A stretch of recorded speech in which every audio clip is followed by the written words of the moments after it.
लोकांचे घरं पाणी शिरलेलं आहे, काय दिलं आपल्या सर्वांना स्पष्टपणे याची जाणीव आहे की इतका भयानक पाऊस, इतकी अतिवृष्टी आणि इतकं नुकसान याच्या आधी इतिहासात कधी आपल्या भागात घडलेलं नाही आहे, झालेलं नाही आहे. आणि त्यामुळे स्वाभाविकच आहे की आपल्या नागरिकांना या अडचणीच्या काळामध्ये दिलासा देणं हे आपलं परम कर्तव्य आहे.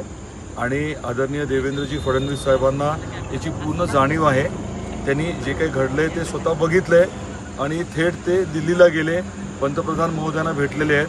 आणि मला खात्री आहे की येणाऱ्या आठवड्या 10 दिवसामध्ये आपल्या भागातल्या लोकांना, महाराष्ट्रातल्या जनतेला, नागरिकांना अतिवृष्टीमुळे जे काही नुकसान झालंय त्याच्या अनुषंगाने निश्चितपणे जास्तीत जास्त मदत आणि लवकरात लवकर उपलब्ध करून देण्याची प्रक्रिया ते नक्की करतील.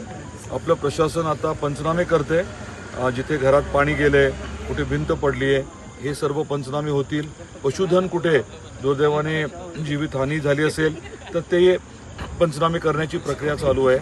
आणि महत्त्वाचं म्हणजे पिकाचे मुख्यमंत्री महोदयांनी स्पष्ट सांगितलं की सरसकट करायचे आणि त्या पद्धतीने पंचनामे करणं चालू आहे आणि लवकरच मदत मिळेल अशी अपेक्षा आहे.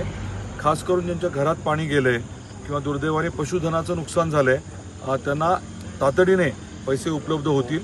आणि आपला जो ऑगस्टमध्ये नुकसानीचा विषय होता त्याच्या अनुषंगाने पिकाचे जे पंचनामे झाले त्याचे पैसे लवकरच उपलब्ध होणार आहेत. कदाचित येणाऱ्या आठवड्यामध्ये ऑगस्टमधले पैसे मिळायला सुरुवात होईल.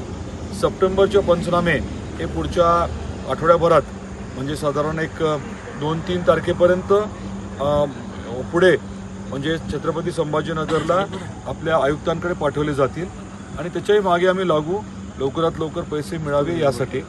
आत्ता जो काही निकष आहे त्यापेक्षा जास्त पैसे आणि जास्त क्षेत्र मिळावं असा आपला प्रयत्न आहे.